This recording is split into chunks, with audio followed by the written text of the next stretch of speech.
Hello, thank you so much for joining me, and welcome to 2020. Wow, that's just crazy to think about.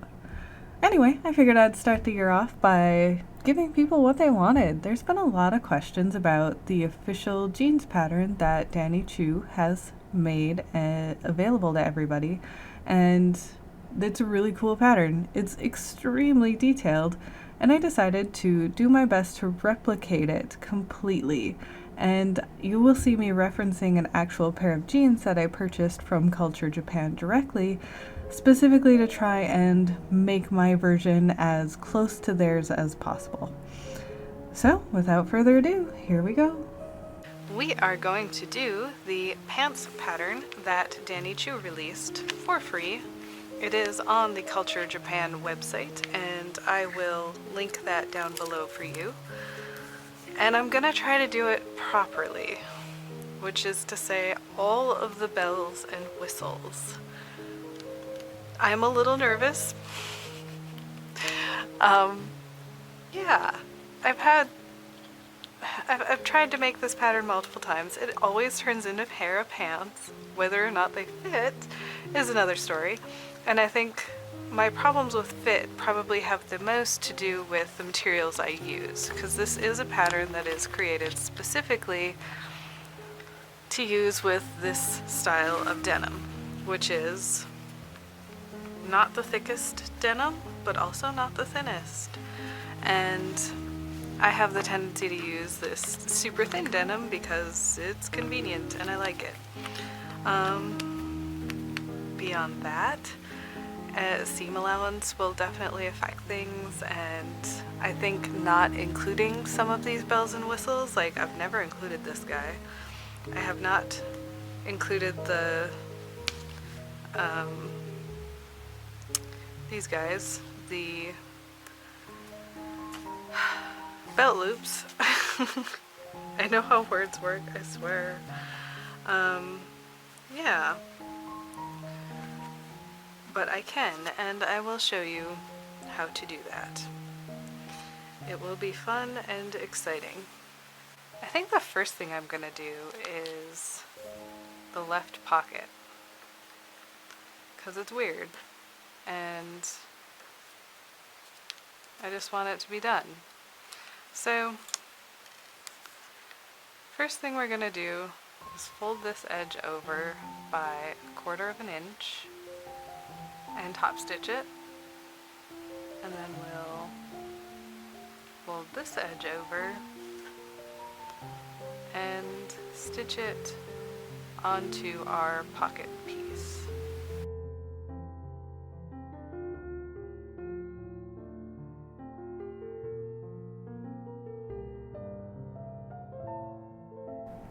Make sure when you're stitching your mini pocket onto the big pocket that the top of both pockets are parallel. That will be something you will see.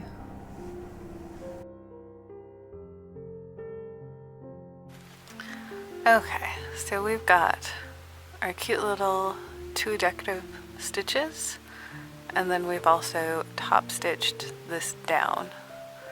And you can see I have left these unfinished. I noticed in the official pants they are also left unfinished, I assume, because there's only so much bulk you can add to doll clothing. And now the pockets.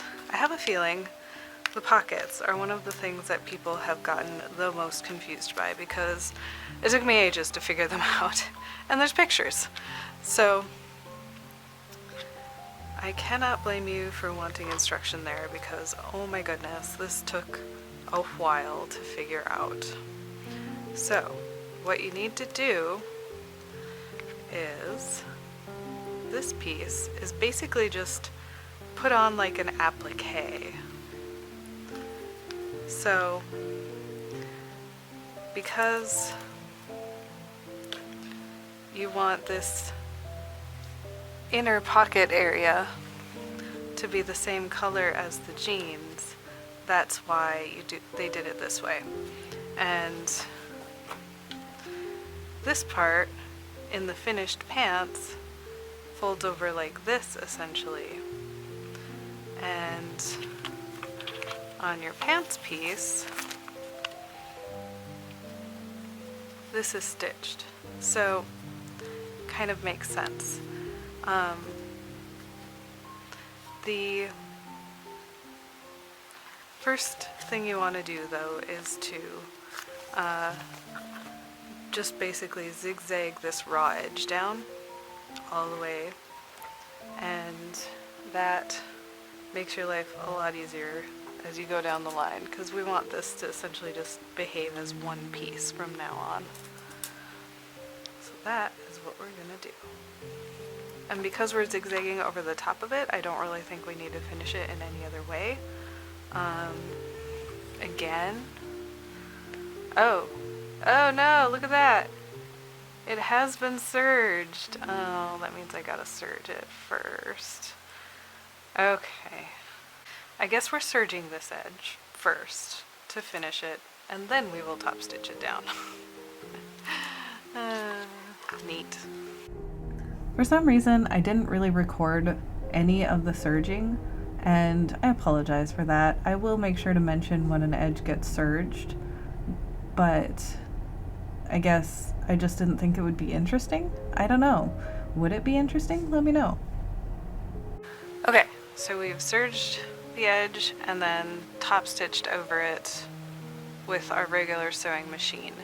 And having done it, I don't think it's worth it, especially if you're just at home sewing for yourself, to do like the full serger then top stitch. Previously, I've just zigzagged a top stitch over, and it's worked great. It helps prevent fraying because you're zigzagging right over the edge, and it holds everything in place. So, I mean, your mileage may vary, of course, but getting this curve through the serger is not very fun at all, and I can't recommend it. It's really quite a huge pain. So this is our front pieces, which, oof, I need to iron. But these pieces are going to go right sides together and stitch that like a normal seam. And this is going to be then flipped to the back side, and then your pocket piece is going to come cover that opening.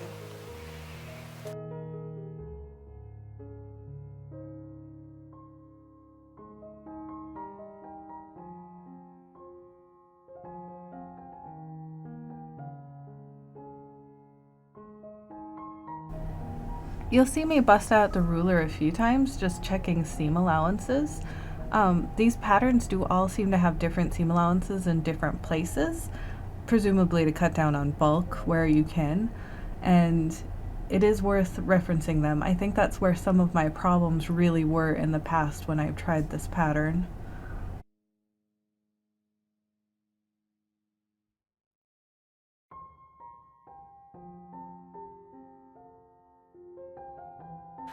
Okay, so I've sewn this, and I did have to clip the edges. I know it's so tempting to skip that because you don't want to clip into your fabric and make it fray or whatever, but it is absolutely required for stuff like this.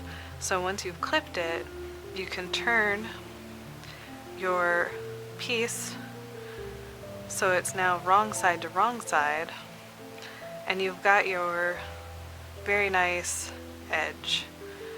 And this is going to be your pocket edge, because when you flip this back this way, now you've got the back of your pocket, and in fact a functional pocket, which we're going to need to sew that bottom up.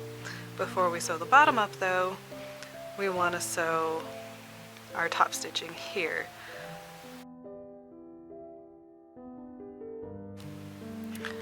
Okay, now that we've got the top stitching done, we are going to, okay, so this part's kind of confusing, and frankly it's a little extra, but it's how they did it, so we're going to do it that way. What I have done is just stitch and then zigzag this edge. You still have a functional pocket because you'll have stitched it closed. However, they stitch it so that this line looks nice even from the inside of the pants. Absolutely beautiful. So we're going to do it that way, which would be this way.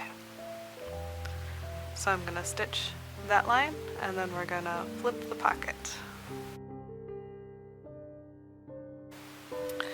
Okay, so now that we've stitched that line, everything's looking very confusing, but what you just need to do is stick your finger in the corner, flip it the other way, and now you have a very nice, beautiful pocket. And I don't know if this is how they do it because it's not something I can check, but I will iron this nice and flat, and then I am going to essentially baste like 1/8 of an inch from the edge on this little corner up here, and catching all of these layers on this side. And the reason you want to do that is because from here on out we functionally want this to be one front piece, and it will just be less of a headache if it can't go wonky like that while we're sewing. So we're just going to baste and set those aside and start working on probably the back pockets, I think. So yes, for the back pockets, these guys, we've got all kinds of fun stitching happening here. So you've got to stitch down the top, which, yep, just 2 stitches like our previous little left hand pocket, and then free stitching that. I've never done that before. I know they make special presser feet that help to make tight little corners and stuff. Yeah, we're just gonna give this a go, I guess. Yeah, let's just stitch to that one layer. And that's just a design, and you can do whatever design you want there, but we are trying to be as accurate as possible today, so I also do make sure to iron down the fold of the top of the pocket before I do my top stitching. It just makes it a lot easier. Keeps everything in place without actually having pins, which when you're working with stuff that's this teensy tiny, sometimes it is nice to be able to avoid the pins. That being said, if the pins help you, oh my gosh, use them. Like anything to make this process easier. This footage is extremely sped up, so you really cannot see how I am struggling. And there was one attempt that got abandoned. I had to pull all my threads out because I had not turned quite as sharply as I wanted to. And you see my hand going back and forth, back and forth. That's because I keep adjusting and then I'll turn it by hand 1 stitch and then adjust and turn by hand 1 stitch. It is very tedious to make tiny little curves like this, especially since I don't have the special feet for it.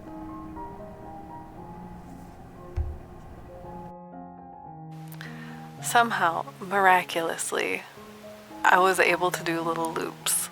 And they're not like 100% straight, but oh my god, I can't believe it.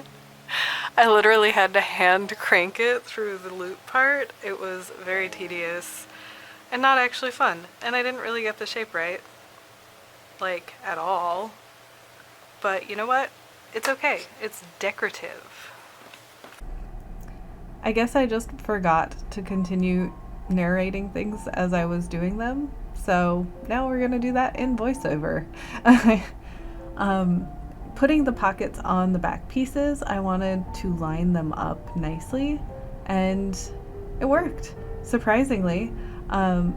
Holding the pattern piece and then slipping it out very, very carefully seemed to work the best for me. And then I did compare both sides once I had them both pinned to make sure that they looked even, because of course that's what matters the most, is how they look. And this is something where, even though it's teensy tiny, absolutely recommend using pins. You do not want these sliding around while you're sewing them. It's going to look very obvious.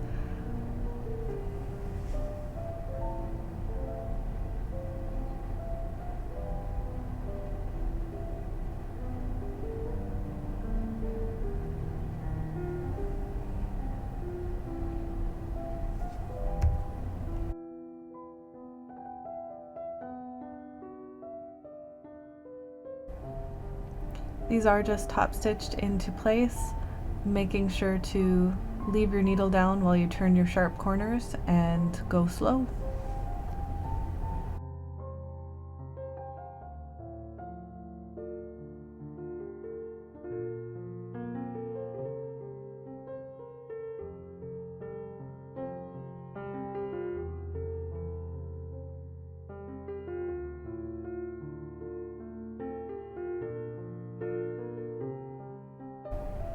So now it's time to sew the yoke piece on, which, hilariously, I'm doing wrong.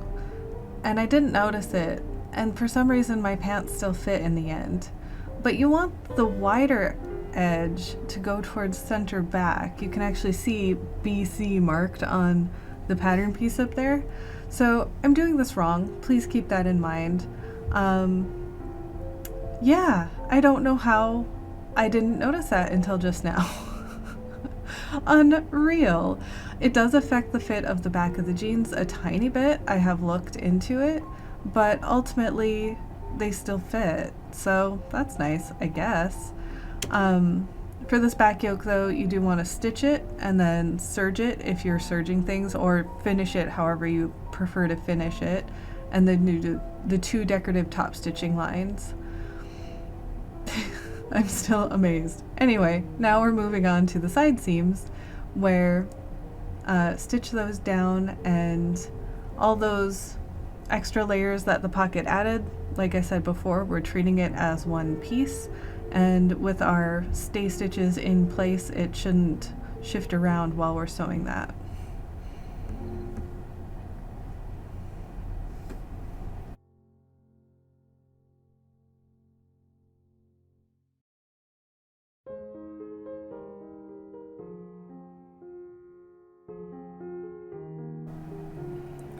So for the side seams, we are going to stitch it with a regular top stitch, and then we're going to finish that edge either with a serger or with a zigzag, and then iron the seam towards the back and do a single top stitch for the aesthetic.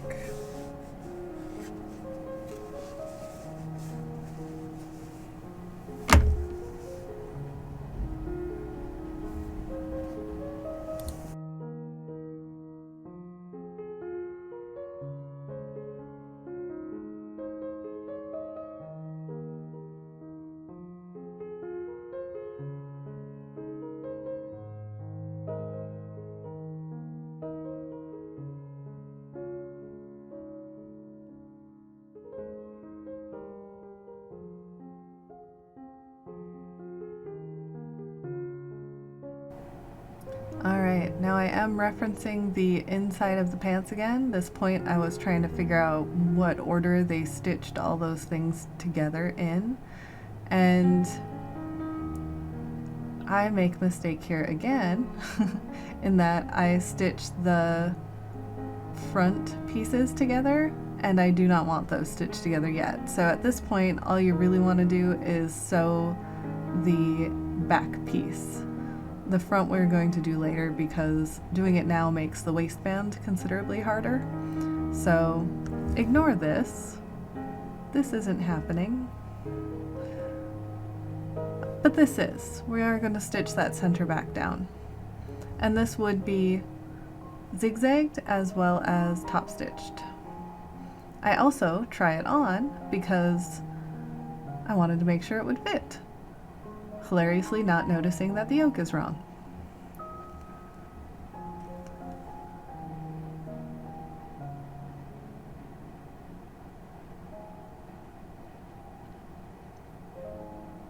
At this point, I think I'm mostly just getting things straight in my head and realizing that I am probably going to want to pick the front seam. Yep, there I go.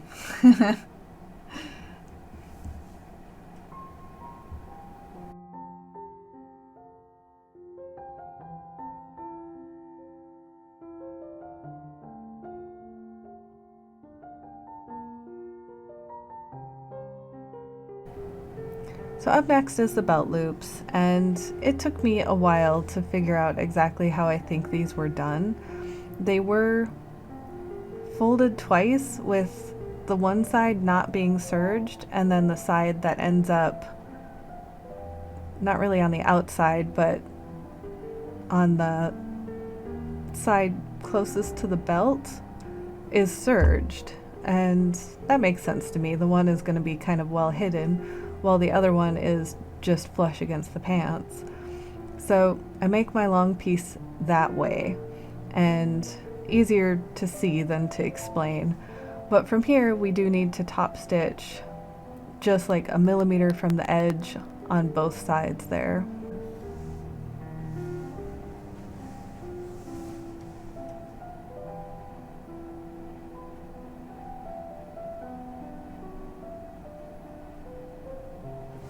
Once you have your piece, you need to cut it down to size, and be very careful doing this. I actually had to make my piece over again because I didn't cut them all equal, and two of them ended up way shorter than the rest somehow. So that's why you see me comparing them directly, so that I know for sure I'm not getting ones that are too small. It actually doesn't hurt to cut that piece extra long just to be on the safe side. But now you see I am lining up the belt loops where they need to go. Now that I know I did the yoke wrong, it's driving me bonkers. I can see it every time I see that piece. But oh well. I did serge the bottom edge of the lining piece, and I am pinning them down. I will start a 1/4 of an inch from the edge, go around the short edge, turn, sharp turn, go across the long edge, do a sharp turn, and then stop a 1/4 of an inch before the bottom edge again. I am also taking a moment to just essentially baste every single one of those little belt loops on, because I don't want those sliding around while I'm stitching the waistband on. Now that our waistband piece is done, we are going to trim as much of the bulk out of those corners as we can and turn them right sides out, as well as clip that curved edge a little bit to help make that stay nicer. I highly recommend keeping something pointy but not too pointy around for this job.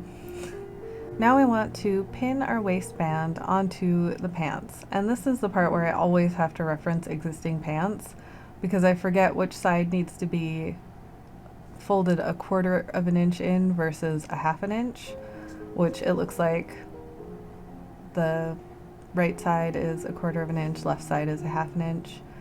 I do mark the center from the pattern piece and then carefully pin that down.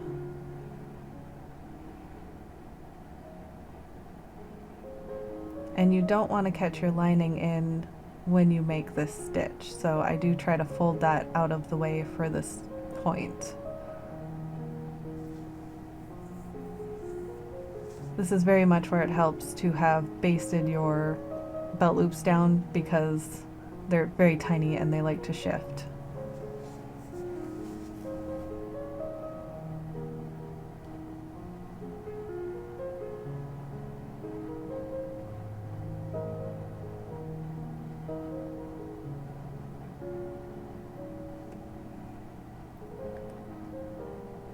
So now, because we had already folded the pants, all you need to do is flip the waistband around and pin that lining nicely. It's kind of a neat trick, makes that edge much nicer. Here I am just double checking my work.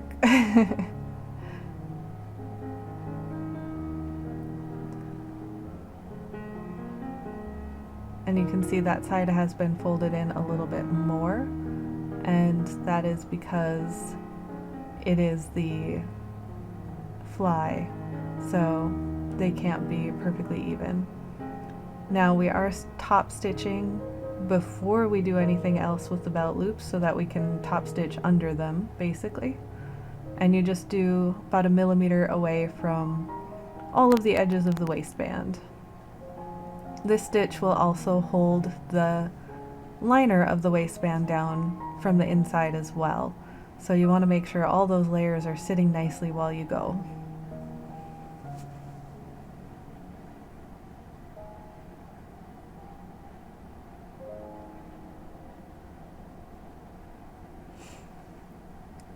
Now obviously we can't leave those belt loops hanging, so I slowed this down a bit so that you can see exactly what we're doing. You fold it up with just a tiny scant 1/4 of an inch hanging, and you do that for each belt and top stitch repeatedly over both the top and the bottom. You want to reinforce these as much as possible. Like, I wouldn't go, you know, over it more than 4 times, I guess, but you want it to be very sturdy and strong because belt loops get yanked on a lot and it doesn't look right if they're not put on very securely.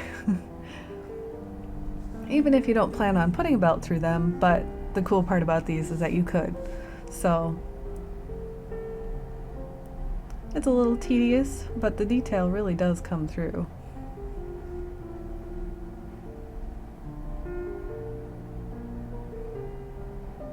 You can see I got kind of sick of cutting my threads, so I just let them get long and trim them later.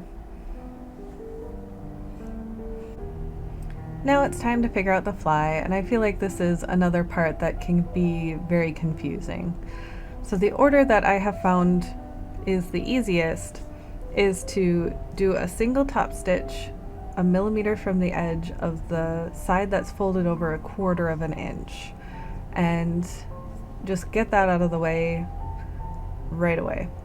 Then I stitch the 2 front sides together, and I stitch up to the line that's marked on the pattern because it is perfect. Any lower and your fly gapes open, any higher and you can't really get it over their hips. So after all of that, then I do the detailing on the front of the fly. So stitch 1 millimeter from the edge, as well as doing the top stitching down the remaining front, and then do your fly details.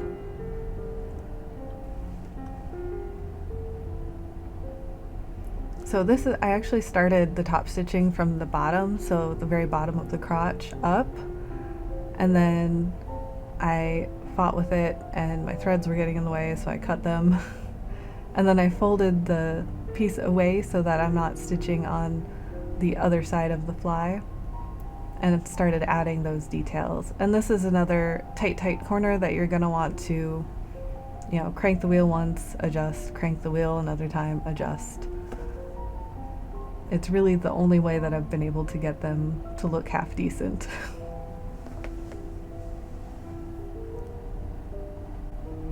And on to simpler things. So we are going to hem the bottom of the pants at this point, and I do measure the hem to see how high up it goes. Looks like this one probably was in metric because it's kind of somewhere between 3/8 of an inch and 1/2 an inch.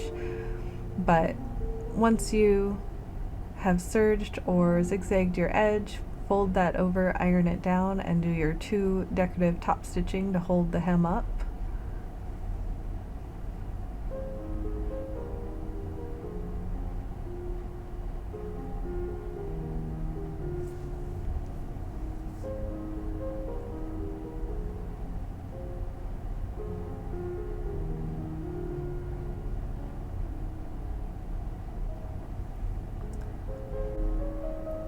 And now for my favorite part.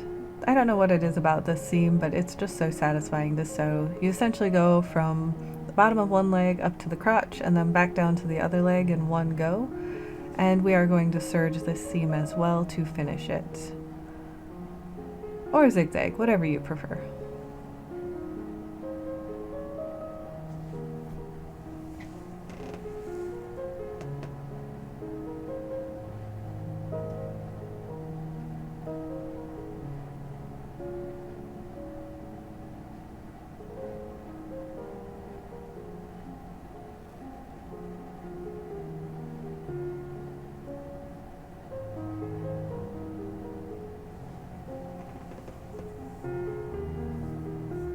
Now, if you do have a serger and you're wondering how to finish this, my preferred method is to actually pull the two straight threads out of that jumble.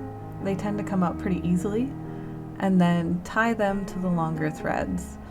I do a square knot, and it's a nice non-bulky finish, and from there you can either snip them real close, which is what I do for my own stuff because those little thread ends don't bother me, or you can sew them into the seam, which is what I do for anything I'm selling, just because I don't know if everybody feels the same way about them as I do, so I might as well make them as invisible as possible.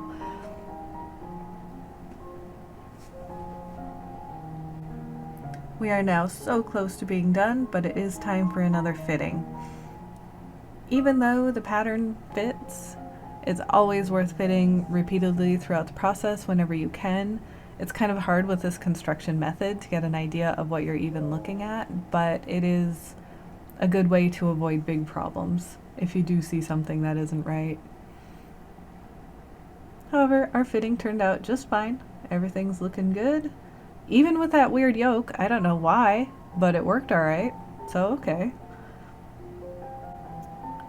Now you can finish the jeans with whatever kind of clasp you prefer. I like the no-sew kinds, but one of their flaws is that if they're going through too many layers of fabric, they don't stay put, they fall out.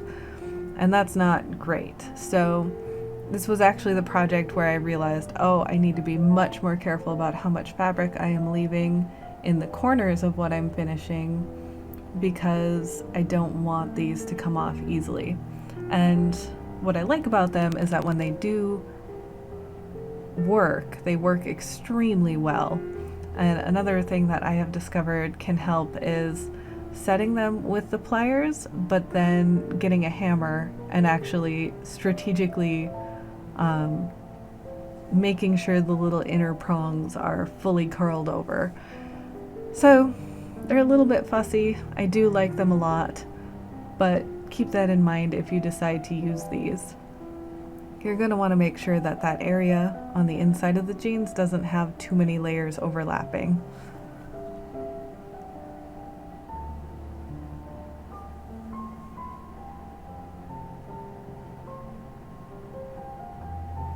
Once they passed the test and I was able to unsnap them more than once, I decided to put them on and see how it looks.